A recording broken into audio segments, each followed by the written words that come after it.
If I had to start completely over with little to no credit history, I would do it a lot differently than what I was told back then. So the first thing I would do is I would focus on getting the right first card, not just any card that says yes. And I would start with either a secured credit card or a true beginner card from a major bank. I would not start with store cards. I wouldn't do the buy now, pay later accounts, and I wouldn't grab random fintech cards that just approve everyone but don't help you in the long run. A secured card is solid because you're basically putting a deposit down and you're borrowing from yourself. It's very low risk for the lenders, which usually means it would be easier for approval, but it still reports like a normal credit card. And then if I could qualify for an unsecured starter card from a major bank,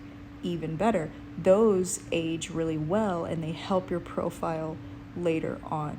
Once I had that first card, I would treat it very intentionally. I would not just use it for everything. I would pick one or two small predictable expenses like gas or a subscription and something that's just easy to manage. The goal early on wouldn't be about spending. It would just be about consistency, and that is something that I wish I knew when I first got my first credit card. I would also make sure that I would keep that balance low, ideally under 30% of the limit, or even better, under 10% if it's realistic. That is going to show the lenders control and that I'm not just dependent on this card.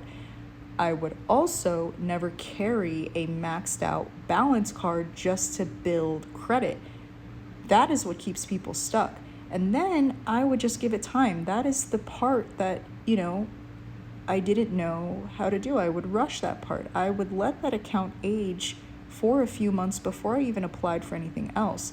Credit history is all about patterns, it's not speed. And then after a few months of using the card, on time and cleanly and, just doing everything the right way, I would then consider a second card, again, from a solid lender, not because I need it, but because having more than one account is going to help your profile just look more balanced.